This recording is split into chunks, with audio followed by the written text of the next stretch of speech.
The subject of ECG, there was a controversy that erupted, I guess, over the last 36 hours concerning an approval made by Parliament, of which Obiamwa is also a member, because he's a member of Parliament for Ekwapim South. Apparently, they had approved, is it a memorandum of some understanding of the sort, for the approval of the Millennium Challenge, or accessing the Millennium Challenge account compact, so to speak, and apparently it was inserted somewhere there. The sale of ECG is not a subject for consideration in this compact, according to Emmanuel Amaboa, and this follows concerns raised by political parties, the CPP and the PNC, who said they were going to hit the street, and documents myself have cited even indicated some of the authors were people who were even members of the NDC as well, so who were concerned that if the ECG should be privatized in any form, even 1% of it, they will have difficulties with. Okay, I have to start with you, because you, what happened in Parliament? Well, the Millennium Challenge, the question. that's okay. The Millennium Challenge Compact is very useful.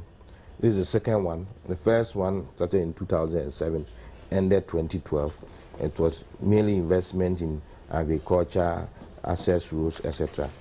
Now the government is going for the second compact, over $500 million, and the government focused on energy. And mind you, if you're able to even complete this agreement, it will go to Congress in the US for them to also approve it. And if you look at the documents, it's something that has been very well done. For Millennium Challenge accounts, before they drop in $1, you have to make sure that they do enough assessment. Now in the energy sector, one, they'll be able to identify how much we need to be able to solve our energy problems, especially with electricity.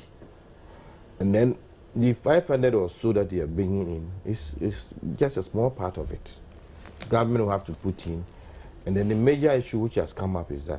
You mean government is also having a counterpart funding? Yes, this is about $37 to $40 million, as against 400 and something. All making 500. 535. 535. 535. Now, the whole compact is saying that if you look at the electricity sector, we have huge losses, and we have problems with supply, problems with transmission, problems with distribution. Now, what this is seeking to address is to make sure that we have better supply system, distribution system, transmission system. And it is recommending that there should be private sector investment. That is where the catch is. Private sector investment in reforming the sector, one, in addressing physical issues, and then in making sure that all these challenges that we face in the electricity sector are addressed. And they think that by infusing the over $500 million into this sector, it will make it more attractive for the private sector to invest in it. Obviously, then the next stage will be, if you say private sector is investing in this sector, are they coming in just to maybe give loans? Are they coming in just to have equity participation? And what will be the level of participation? So these are the issues that will come up after the sector has been reformed. Because this first investment, or this tranche, is to help address all the issues that you can think of. And when they all the issues, most of the issues is from Tema to Tamale, that is Northern Electricity Development, and even Greco. But to make it more attractive, more or less, for others to want to invest in it. Now the issue is, when the investor comes, first, what kind of participation is he bringing? Second, what are the conditions? Would we have better services and then we have to pay more? Would we have the same substandard services and then still would have to pay more because they are more inefficient? What would be the hidden costs, the hidden charges, etc., etc.? These are the broad issues. So as to whether ECG is for sale, we live to see, except that the private sector is supposed to be key in turning this whole institution around. As members of Parliament, as you were approving this, is it that these escaped you? Not at all. Okay. Not Now, at all. I mean, sometimes it was part of the debate. No, and then sometimes it's semantics. Today, if you ask me whether former Ghana Telecom is better now, I'll say why not? Vodafone has come in with so much investment, so much efficiency, and it's far better than what we were having. It's not only telecom, a lot of state institutions. But it's still not government. It's not owned by the state. Government has a share. I know. They pay. Government has a share. Yes, I know. So at the end of the day, whatever profits are made, there's some level of dividend that's it's better than where those who hold government. equity. It's better than where government will have to put in more money and getting nothing out of it. So it's all semantics. If we think that we should still be stuck to the old concept, state-owned, and then nothing comes out of it, government will have to put in more money. Okay. Then for many countries around the world, and for development economies, the concern is that if you try privatizing, even if it's shareholding equity, etc., all that we want to talk about as far as that is concerned, a social service, and looking at the segment of our demographics, their income levels, and perhaps where we are going as a country, is it the time for us? Well, there are comparisons that have been made with what exists in the United Kingdom, etc. But they are very much developed, far developed than we are. So, as members, do you take all these into if you talk about the UK, how did they get there? I mean, they've also fought battles with their governments about private sector participation. I remember during the Thatcher days, etc. Yes. So it's not like out of the blue they came to paradise, and that if you stick to what you're doing, you also get to paradise without looking at best practices and without looking at modernizing. I mean, over 360 state institutions which have been run down, which have been sold, some of which could have been managed better. If we had thought of maybe better management practices and then best practices elsewhere, we would not have been at where we are now. And if you pick ECG, it's a typical example. The average person is not happy with what he's getting, in spite of the fact that they put in so much. You understand? So I would prefer better services if I have to pay a little more. And then also find a way of cushioning those who, the so-called, those on the downside. Except that if you look at the telecom situation now, you say people are poor. That's what we say, but how much do people put in when it comes to mobile phones and then... Well, it's also because perhaps the units are expensive, the credits, the charges are more. Yes, but people... So they use it often. Yeah, they use it often and they spend more time. The average person will call a colleague, they don't have much to discuss, but they'll spend 30 minutes on the phone. It's an inevitable service, you need it somehow. People do transact serious business. Yes, of course, but you still need to show how you spend so much on it. But the bottom line is that we can do better if we bring efficiency into our institutions, including even the services. And if we have to pump in more investment and then get better services and better management, it will serve us very well. Yeah, thank you. I think that the bottom line is simply, if we're looking for efficiency, we can only get that from competition. I think that if you go elsewhere, the efficiency that you get, and especially the drop of fee that you also pay, is all because there's this competition in there. Various companies supply the same kind of electricity or whatever it takes, water. So that also helps. Let's take the minister's word for it, that government is not selling ECG. And whatever the 500 million is going to go to do for us in the energy sector will certainly will be key to our economic growth and moving the country forward. Because I believe that it is a very, very key area, energy, for development. I mean, for our industries to grow, for investors to be attracted to this country. So if we are also going to be looking at the private sector coming into this particular industry to raise the level of competition in that industry, I think it will be very, very, very important. Well, ECG has no competitor. So they can do course. You understand? They can do whatever they like, and maybe not. Even if a private competitor, if a private person comes and has some level of equity or something, it still doesn't. It still won't make it.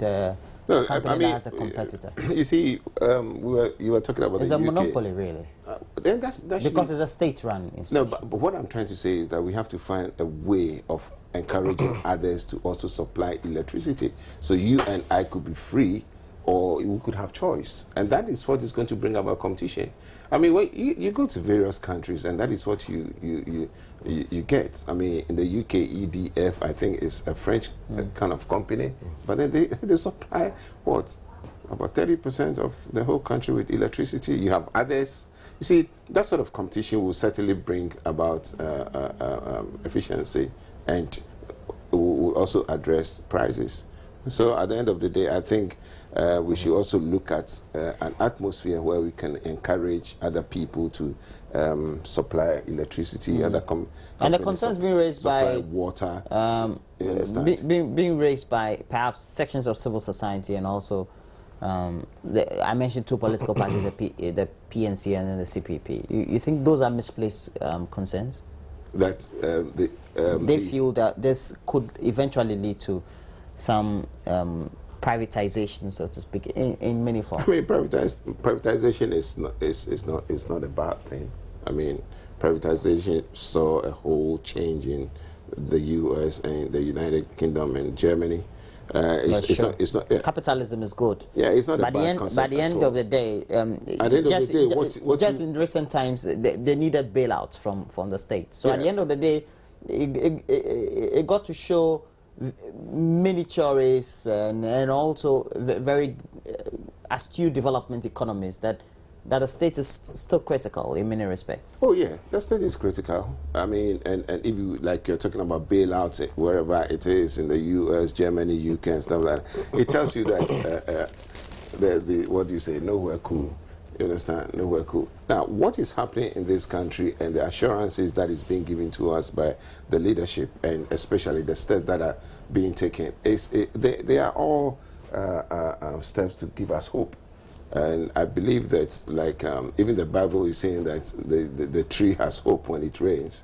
I'm sure that if the captain of the ship is telling us steps that are being taken, we should have hope and hopefully see signs by the end of this year. Well, it brings us back to the debate of even ideology.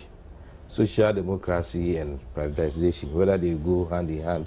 Because doesn't matter. You want to access a facility. They said, please, these are conditionalities. No, yes, what I'm saying is that until recently, when Vodafone was being offloaded, the major issue was Ghanaians are capable of managing their own affairs. Now you're bringing in the private sector. Are you bringing in Ghanaians to partner the ECG, or you bringing the foreigner to come and partner the ECG? All these then will become issues.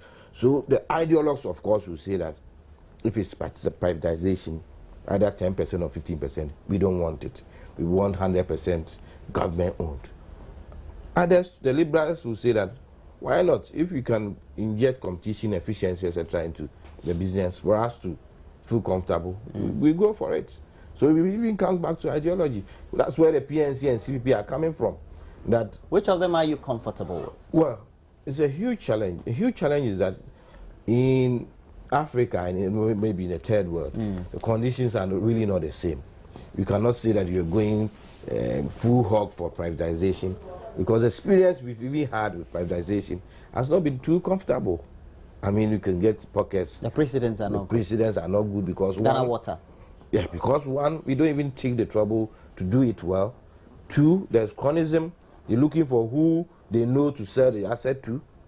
It is a huge issue. If you look at the stages, the GHOGs and all the GNTCs that we sold, that was the underlying factor, and that didn't help, because everything had been thrown overboard. People are still on the streets. They were in at the end of the day, it's the politicians who take the decisions at the end of the day. You should not allow only the politicians to take the decisions. Civil society, media. Well, it's because the politicians don't want anybody to get into their territory. No, I don't think so. I mean, that's why we are also part of the system. You don't. I mean, the politicians. You put the politicians there. You make the politicians. If the education is strong, if information is strong, if civil society is strong, civil society can take decisions that the government will have to abide by. Otherwise, your maximum, your 4 years, you are thrown out. 8 another term, you are Well, gone. at the end of the day, the government in power will say that you belong to the opposition. Who belongs to the opposition? The civil society? Yeah, the civil society. We've heard that. Are you new in the country? I don't think so. No, but if the government is saying that, does that stop you from working? It doesn't stop you from still being. I read one piece by Manasseh. He said, "I'm not." No, I'm not even talking about the Manasseh is a Latter-day Saint. I'm talking about previous, let's say over the decade or I'm the saying last that we should take a cue from him. He says that he's not a neutral journalist. He's not a neutral journalist in the sense that he's on the side of the oppressed. I read that too. Yes. So why not? If a politician will say that you are MPP for talking against NDC or government policies, should that worry you? If MPP should come, you still talk about bad policies that the MPP will bring. That is what will make you the independent advocate. Okay, I love the stock from you. Yeah, of course. Okay. I mean, now I know that you are not biased after all. I don't think that anybody should run government and think that he'll be perfect in running the government, or people should not raise their voices or criticize the government. Otherwise, we will all be in trouble.